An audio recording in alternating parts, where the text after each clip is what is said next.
Welcome to the Football Show with me, Imrul Gazi. We're here today to talk about all things football, and in particular we're going to focus on professional football. And for the purpose of today's show, we want to focus more on non-league football.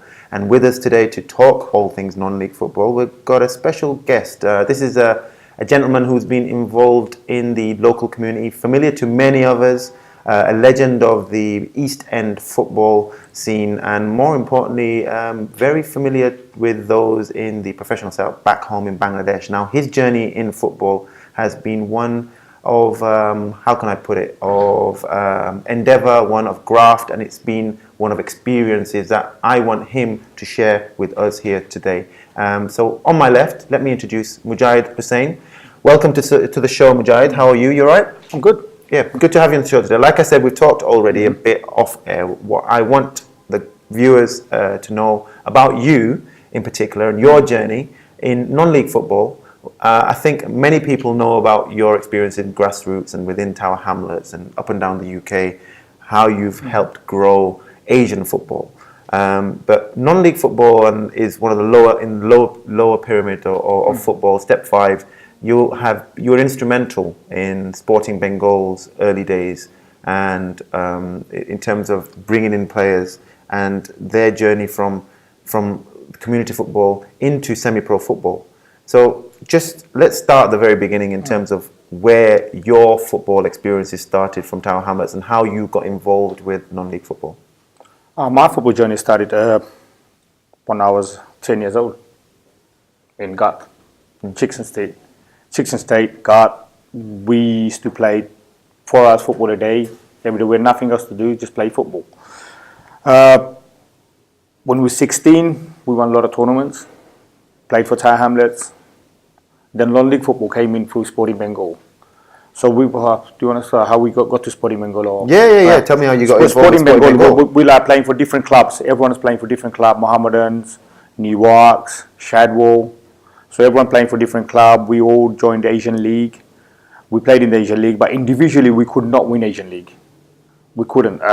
It was very difficult because it was very difficult. Then I joined a club called Indian Gymkhana, and they were playing tournaments all over the country, like North, Bradford, Coventry, and they were having 64-team tournaments, and that's when I played against a lot of semi-pro players. And Indian Gymkhana, for those that don't know, is very much about the best Asian footballers up and down the country, right? And they pay well. They play well. They look after the players. So I start playing for them. Then I start taking Shajad, Sana with me to play for them in the tournaments. So when we went tournaments, it's physical football, because when we played for our local, football wasn't that physical. It was physical, but it wasn't playing like someone 6 foot tall, physical, Start playing from Gymkhana. For 2 years, I used to sit there and think, when we Bengali is going to play in a tournament like that? For me and Shajad to sit down and say, one day we're going to play a tournament like this. And after a little while, I was to bring ideas to East London. From the idea of playing that level football, like county level, then playing Sunday League football. So to bring ideas and us to share with other players, and we to talk about how we're going to go forward as a team. And so from Gymkhana, I was playing for Gymkhana. Saturday, Sunday, I play for Mohammedan. 2 games a week. Then Wednesday training. So it's like more like full-time footballer. Yeah, but in terms of when did your step up and when did Sporting Bengal become? Sporting Bengal, we went to a football tour. The idea was there in my head. We went to a football tour in Bangladesh with all the best players from Tower Hamlets. And that's 1996. Yeah, 96. So all the best players with Tower Hamlets. And when we were playing against Bangladesh Sylhet district team, and that's when we sit down and say, look, my idea was in my head already before that. The idea to get everyone together. Yeah. And before, when we used to play each other, like if Shadwell played each other or some PYO or Mohammedan, but I was playing for PYO Mohammedan. So when we played each other, we used to fight a lot. There was always to be fight after the game. But then when we got together, we all became friends. Okay. So if I'm friend with Sana. So if a fight starts, Sana, control your players. Yeah. And Muj, you control your players. And we never stay a problem. Okay. So because all the top players are friends. So you came together from all the teams to get Sporting Bengal. You joined, what league did you come into then? No, when we were in Bangladesh, then we decided that when we come to England, we're going to go in Asian League. Okay. And you've never, as individually, you never won that We've before? never won Asian League. We always used to finish the top team, London APSA, and Red Star. Okay. That's the top two teams. Then the Mohammedans or PYO, Mohammedans at that time, Mohammedan, Newarks, Bowman used to be the bottom teams. Okay. So when we joined together, we won in the Asian League. I remember first year we won the league unbeaten. Wow. Then we won the cup. Second year we won the league as well. We Yeah. won the cup. Third year we won the league. We lost in the final in the cup. Okay. From there, you then stepped up. Then to the we Middlesex? went to I think we went to Intermediate League. Okay. Intermediate League, just to be Kent Intermediate League. I think Kent Intermediate And League. what year was that? That was 99, I think. Okay. So 99. And how did you get on in the intermediate league? We finished third. Okay. We finished third. Now that then meant you can then apply for senior status, Senior right? status, yeah. So after a lot of effort, a lot of time, I've heard the stories, the work that was put in by from the Tower Hamlets Council to get Mile End Stadium, and then fighting with with the Kent League to get you in. 2001, 2002, you got Sporting Bengal senior status to play semi-pro football. So now you've won the Asian League. You're doing really well in the intermediate level. You've gone to Middlesex County. You've done well there. Yeah, intermediate, yeah. Now we're stepping up from amateur football To to senior football. senior football. Now, for those viewers who've never played semi-pro football, what's the difference that you saw 10 years ago, 15 years ago, from stepping up from grassroots football to senior football in the Kent League in particular? Kent League was a very physical league. Very, very physical league. I remember a game we went away at, I think, Bromley. We played against Bromley, I think. South London. That's South London Bromley in the Kent League, Kent Senior League, and came across that team, and they beat us 10-0. And there was a lot of results like that in the Kent League, right? Yeah, the 10-0 that game we lost, they scored 6 goals from corners, Wow. 9 goals from set piece. I think that says a lot. 9 goals from set piece. They had all the defenders were 6'3". Our tallest defender was about 5'9", 5'10". And at that time, how many Bengalis did you have? Bengali players. All Bengali players. All Bengali players. All Bengali players. We had all Bengali players at that time. Okay. So they put the ball in the air and someone just knocked it down, goals, 4 goals. So usual. So they played technical, but we played beautiful football. Yeah. We played beautiful football. A lot of time we had the possession, but they scored goals. Okay. So you've had 2-3 seasons in the Kent League. Wasn't the best league for you to be Kent in? League, because a lot of players were paid in Kent League as well. And we were seeing team we played. They had two big strikers up front, 6'3", 6'2", and our defender was 5'9", 5'10". So marking, heading was very difficult. We didn't get set pieces. So you got height, the difference in power. Set pieces. I think it wasn't the ground football. It was the set pieces they killed us. Okay. One where they scored all the goals from set piece. Okay. And did you manage Sporting Bengal? at I any managed point? that time. No. In the Kent League. In Kent So were you the first manager First in the Kent manager, League? Kent In the League, Kent yeah. League. Kent So League. senior football, Sporting Bengal, you were the first manager. Yeah. So how did you get on? I did not win a single game. Wow. Did not win a single game till played 15 games, didn't win a game. My God. But a lot of game was like 1-0, 2-1, but we didn't win a game. But this whole season we only draw one game, I think. Then when I got a phone call and said, look, then I realized that I wasn't the right man for this league. Yeah. Because it's a step up for me as Yeah. well.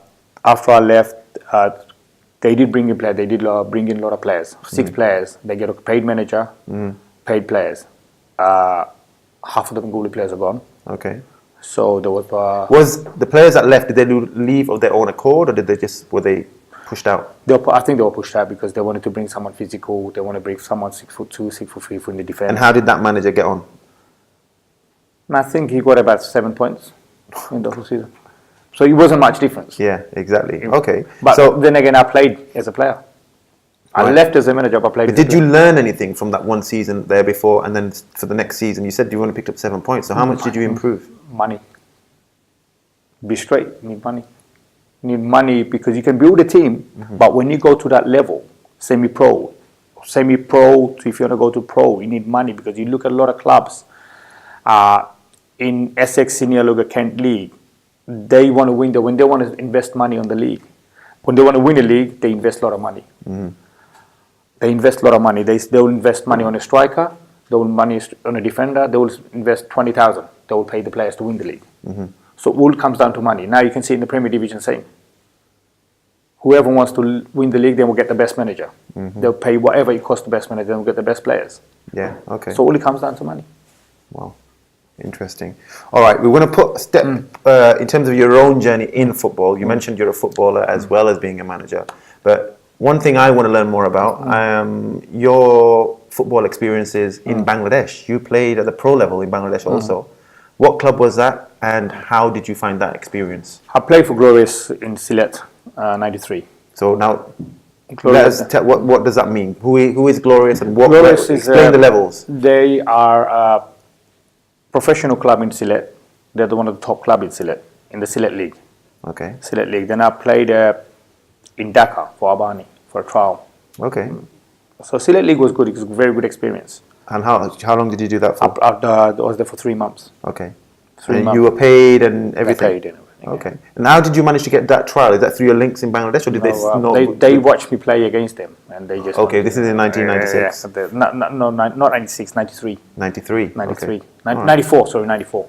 Okay. When I So that experience in itself, obviously currently we have a number of young Bangladeshi footballers that are playing for Sporting Bengal.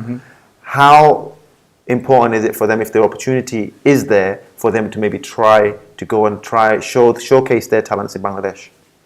Yeah, there is being honest, the question is, in last 10 years, or let's say last 15 years, to go and play, Bangladesh national team standard is very high. From here, we think they're not that good. We do, but their standard, they're playing qualifying football, yeah. but they're playing pro football, qualifying football. They're World full-time Cup qualifiers, yeah, footballers. exactly. They're standard, when you go and watch them train and play live, and you see how good they are. So do you see anybody From here, currently, the current setup, because I know you've kind of got yourself back into the Sporting Bengal setup, is there currently anyone that you see with any potential with going, who will be able to maybe I go would say Bangladesh? last 15 years, I would say 3 players Okay. that came. One is Shahid, one is Sadiq. Sadiq from, it's not the Mohammed Sadiq, Sadiq from Shadwell. And now Eshan, the current team. I think they're the 3 players. They asked me once, when Bangladesh national team manager, he said, look, is there any players in England who can come and play? I said, there's only 2 players that I personally think they can play that level. Okay. And they're the 2 players, and they're 3 of them currently in Sporting squad. Yeah, and like I say, they're still playing, so it's another opportunity, isn't it? I still think if they train hard, they can go and play for the national team. Okay. Them 3 players, but they have to go and stay there for at least for 3 months. Okay. To get just learn the system, the way they play, adapt to the weather and everything. Okay, so you've been through the system in terms of from where it all started, where Sporting Bengal is now. Now you're the current manager of the Sporting Legends team, so you've got back all the old boys. You're going to be playing in the FA Vets Cup. Yeah. You're going on a tour to Bosnia soon. So you really have got back engaged with the setup.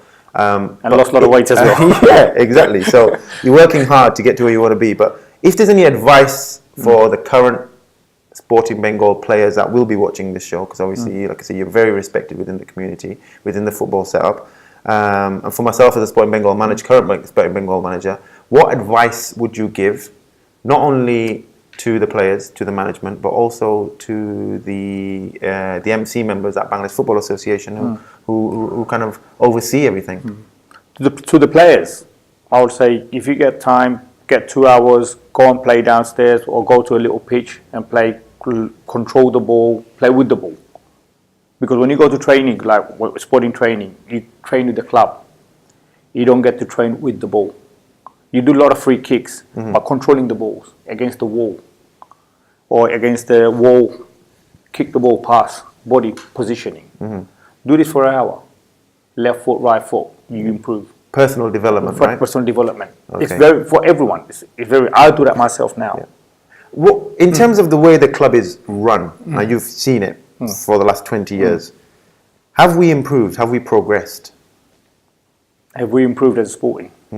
I think we have. Yeah? When I come to watch Sporting now, the last game I watched, when they played Hamlets, I was impressed. Okay. I was impressed. But you got to realize the Sporting, the players at current moment, they're all playing for Bangla League.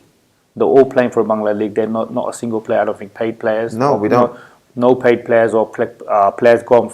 The manager went and got a player from another club. It's not. They're all playing the summer league, and they're all amateur football playing semi-pro football now. So it's a big step for them. But they handled. I watched one game, and personally I found they serve really well. So there's room for improvement. Room for definitely improvement. But the thing is, you got to keep them players together. Yeah. If we can't keep them together, because the only thing is with that system, the Premier system, as soon as one player shines a lot, the other clubs would come and pay him £200, £100. How do you keep a hold of him? Yeah. So how do we keep hold of him? We got to get money. We got to raise money. Sponsors. I mean, we got a lot of Bengali business. It's a Bangladeshi club. Sporting Bengal is a Bangladeshi club. The idea was, from Sporting Bengal, we're going to supply a player to other division. They're going to go higher level football. But point is, if the money doesn't come in, how do you develop a player? Okay. Like he works in Sainsbury's. So he works in his training Wednesday. He works in Sainsbury's. He's got another job. He's a student. So how do you look at it? Because look, if we can pay him, he can come to training. Then he can go to game. A lot of players I've seen, they couldn't go to game because they're working. Yeah. Yeah, it's a fact. Okay, it's something to take on board. We definitely will. All right, well, let's leave non-league football and Sporting Bengal to a side. I want to talk about professional football. I want to talk about the English football scene at the moment. It's thriving. The Premiership has just kicked off. You know, we've had some brilliant games already. We've got some of the best managers in the world managing in the Premiership. You know, the likes of your Joses, your Peps, and Arsene Wenger. Klopp is here now at Liverpool. What's your take on the current Premiership scene? And it's the most thriving league in the world. You know, we've got the viewership is amazing. So tell us about how you think the game's evolved in England, and are we moving forward, or are we going in the wrong direction in terms of developing our own footballers? The managers come in, the great managers, but developing players, I don't think we're going the right way. Because more foreign managers are going to come in, bring in more foreign players. So if more foreign players comes in, so the English player won't get the chance. Yeah, that's true. So we will fall behind, and I think that's one of the reasons the national team is suffering. Okay. So are you, in terms of your... But for me to watch a game, it's amazing. I love it. I love it one more. Who's your team, by the way? Liverpool. Obviously, you're an 80s man. Okay, so let's talk Liverpool. Okay, you're Jurgen Klopp, another one. We're talking about big managers. Brendan Rodgers obviously did he did an okay job. Okay. Jurgen Klopp's come on after his success at Dortmund, one of the most young and up and coming managers in the world right now in the scene. So Liverpool got a bit of a coup to get him on board. What are your expectations of Liverpool as a fan right now? Where do you see the next 6 to 9 months? This season in particular, what are you expecting of Liverpool? Long as they finish fourth, I'm happy. Long as they finish top four. Okay. And I think they will. Right. Has he invested well? I think he has. Okay. He has invested well. If he, again, the current squad, if there was areas of improvement and you could speak to Jurgen Klopp tomorrow, tell him where to invest, where would you put your money? I'll say invest on a keeper and a central defender. Still? Okay, even though he's brought in 3 centre-backs, he's brought a goalkeeper, obviously he's injured. When you look at the other club, they went and got someone for 40 million. We got a player for 20 million. It makes a lot of difference. Okay, so you don't think, I watched the game recently, you don't think they need a left-back? They need a left-back, definitely. All season, last year, if there was one player as a Liverpool fan, that anybody would pick out, who would it be? Who would be 9 times out of 10? Who was the player that everybody was picking out? It was a left back. Left back, right? So Moreno, is it? Right? Yeah. So why? With him again, he's really comfortable, but he makes that silly 1 second mistakes that cost games. Yes, exactly. At crucial times. Why is he not? What is Klopp seeing in him that the fans aren't? Why is he not going out there to pick out a player? But Moreno, a year ago, Real Madrid wanted him. So there's got to be something there, but it's costing us. If you could pick out any left back currently, who would you go for? Left back. Whether it be Premiership or anyone. Left back at the moment, I can't even think of anyone. Okay, so I heard that yesterday that Liverpool may be looking at Bertrand from Southampton. I know they've been there a lot, but again, it's. Is Liverpool going are they going to be challenging for that fourth spot? Or is he capable? Should he be looking at winning the title?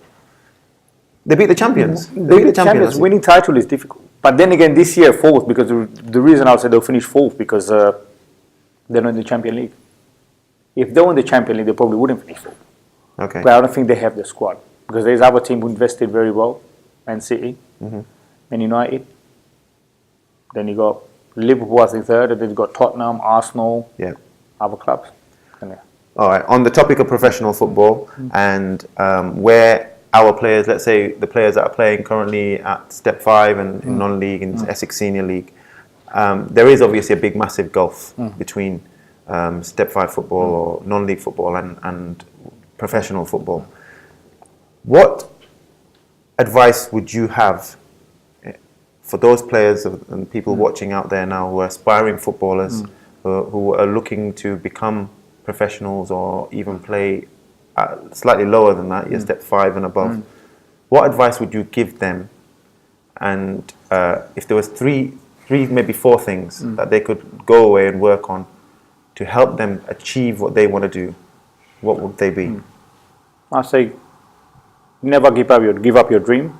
Train hard. If you don't train hard, you're not going to get anything. You got to train hard. If you have to train 3 hours a day, 4 hours a day, do it. But that's the only way. If you don't train hard, you're not going to get. There's no point going to one game, playing in the Essex in the league or any league, playing one game and going one training session. You're going to become a pro. It's not going to work. It's not going to work. You got to train hard. And when someone comes to watch you, they're going to only want to see you how you control the ball, how you pass, how you look up. You know, before the ball comes, what's your body positioning? Yeah. And they can look at this and say, that's the player we want. Okay. All right, Mujahid. And that's one thing I say about that player, Shan. Yeah. You know? Before he gets the ball, his body position is very good. Okay. When he controls the ball, he always looking is someone coming left or right. You know, I watched him, and I'm impressed. After 10 years, I've seen a player Okay. in Bengal that I like, a Bengali player I like, that before when he gets to, he's like Shijaz level, Yeah, Jamal level. That's the highest level I'm talking about. Well, Shahid is another one. But Shahid, I'll be bringing Shahid, to me, is one of the best players I trained with and played with. But I think Bengali football destroyed him. Really? Now why? Okay, Why? that's a He was why. pampered, being honest, he was pampered too much. Okay. He was pampered too much. When you say pampered, what do you mean by being pampered? Loved too much. It's How can being loved so much be a problem? Not love for a different way of reason. For probably he's playing for Sporting, his other club, probably manager showing you too much. Look, Shahid, come and play. Sometimes you got to push the player to get the best out of him. You got to push. You got to look at his weakness. You got to make him train hard. So if he come training and if he's get treated like a superstar, he doesn't have to train hard. He doesn't have to do the pitch in under 45 seconds. Yeah. If he misses it for 3 weeks, his fitness level will go down. Yeah. Okay. So this, because I played with Shahid, I remember when I first played with him, he jumped about 7 foot and had the ball. Near hit the crossbar. That's how his fitness level when he was at Wickham. Wickham just released him. I watched how much fitness he played for Mahmudan.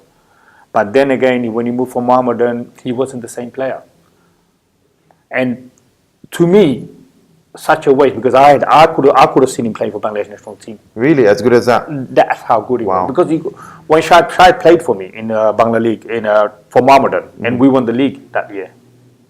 So me and him played in midfield, and when you see a player, Yeah, definitely. and you play with, then you mentioned that he's been spoiled, but I actually, obviously, I'm dealing with Shahid right now. I think he's got a brilliant attitude, and like I said, there's players out there that currently the younger players in the squad had learned so much from him. He's always wanting to learn. He's nearly 30 now, but he still takes on board information. He's like a sponge, and he wants to listen. He's happy to give advice as well. I remember when Dreddy became a manager for Sporting. He played with me before, and I wasn't playing for Sporting at the time. And he came to me, Muj, I need you this year because we got a new setup, and I need you. He took me training to Haino Park. Before the pre-season started, I was training the month before. Wow. Okay. Me and Abu was training 1-to-1 with him. I was 36 that time, so everyone said, "Muj, you'll never make it the first team. There will be no Bengali players." And me and Abu were 3 Bengali players playing for Dreddy, and I was playing regularly in midfield. Wow. Personal training. I trained him for 3 months, individual training. He got me to that level. And that says a lot. So it's attitude, isn't it? It's attitude. And Shahid, a manager, if a manager done that to him, a coach done that to him. Yeah. So it gave him ambition. Look, I don't want you to play here. Sporting is just the way for you to go up. I wanted to go and play. Individual training comes in and sending Bangladesh for a trial, proper. Shahid knows what fitness is. Every player knows. I know I lost 3 stone to play in the Veteran League. Okay, all right. Listen, on that topic of Shahid and players that you think are good enough to be playing at the high level, if there was, in your time in East London, and there was 5 or 6 players, I want you to give me your top 5, let's say. I want to put you on the spot here. Your top 5 of all time, the best 5 Bengalis. Position-wise or... No, just your top 5. It could be anyone. I just want to know that you think potentially could have made it. Could have made it. Shajad, definitely. Jamal, we played pro level. Yep. So Jamal, Shajad, Jamal, Sana. Yeah. Another one. Sana, Rashid. Okay, that's interesting. Rashid, very clever player. He's a very clever player, Rashid. Arrows is another one. Because Arrows had that bite and determination. All right, do you know what? That's your 5. Now, I'm going to put you in the spot again. Now, everybody's going to want to know this. I've asked this question a number of times before to other people. If you can do it, your all-time 11 of East End football. All-time 11. Let's start with the goalkeeper. I forgot to mention Shahid. Yeah. Let's start with the goal. Goalkeeper has got to be Halal. Okay, we all know about Halal. Right? Halal, central defense. Me, Rasul Shalim. For now, see the players I talked about. Yeah. It was like my time. Now we move to later. I'm just saying in general. Your all time. So you could have anyone. So you could have the likes of, I heard about the likes of Gora, you could have Goyas and anyone. At their time, in their peak, how good were they? Would they fit into? It depends who, see again, depends where we play, what game we play. I'm just asking you who you think is, who was the best players in your opinion at that time, whatever particular era it was. Even to now? Or centre-backs, no. We're just going back now, in general, when you thought, wow, that's a player. So centre-backs, let's go for your goalkeeper is Halal, your centre-backs. Centre-back that time, Surat and Goyas. Surat and Goyas, your right back. Attic. Interesting, I've heard that a lot. I've never seen Attic play, but I've heard that a lot. Everybody mentions Attic when it comes to a right back. Okay, left back. But Attic is a complete player. Okay. Right back midfielder. Left back. Left back. Not many people are going to think if I show you. Really? I'll rate him. He's a team player. He's like, he will give something. He will moan. He will shout. When you make mistakes, he'll let you know. And you know, if Guas makes him, he'll let Guas know. He's like a leader, but he moans a lot. Okay. But I will have him in my first team. All right, are you going to go for 4 in the midfield or are you going to go for 5? I'll go 4. I'll play 4 All right, for 2. your 2 middle players? Me, Rashid, myself. Rashid and you? Okay. Rashid and out on the right-hand side? Right-hand side, Sana. Out on the left? Left, Gopher. I'll play him left. Wow. Play, so I can switch them both. Okay. And I think I know what you're going to say. Your strikers. Jamal and Shaz. Shaz. Who else? That is probably. I'll have the bench. Do you know what? They could probably get into this current Sporting Bengal team, right? Am I the only one that thinks that? You should take him Glasgow. We should. The other one, you should take him. All right. Well, listen. And then another one, the sub bench. You're allowed 3 subs. Go on. Who are they? Arrows. Yeah. Definitely 2. Arrows. Let's see who else. Arrows. I'll have from all the team with the new generation. I'll have Eshan and Shahid. There you go. Right, brilliant. We'll get that out. We'll put that onto the screen for you later on, and hopefully we can see it. But you know what, Mujahid, it's been absolutely a pleasure to have you on the show. I'm sure those people that are watching out there in TV world will have enjoyed your stories. And listen, I just want to say good luck for the rest of the season. I know you're managing the Sporting Bengal Legends team, so all the best with that. Thanks a lot for having me here. No worries. And good luck with the Asian Championship. Yep. And with Veteran with us. Yeah, definitely. And the 16 League. Yeah. Well, so hopefully you're doing a great job. I'm going to Thank say you're doing a great job. Keep it up. Yeah, well, again, from me and the players, I know a lot of the younger players really appreciate you guys coming to support them because we need to see more of the legends coming out to watch, and hopefully we'll see more of you. So keep it up. Hopefully see you at the more games. Right, guys, we are out of time for this show. Until next time, I've been Imrul Gazi. This has been the Football Show. See you soon.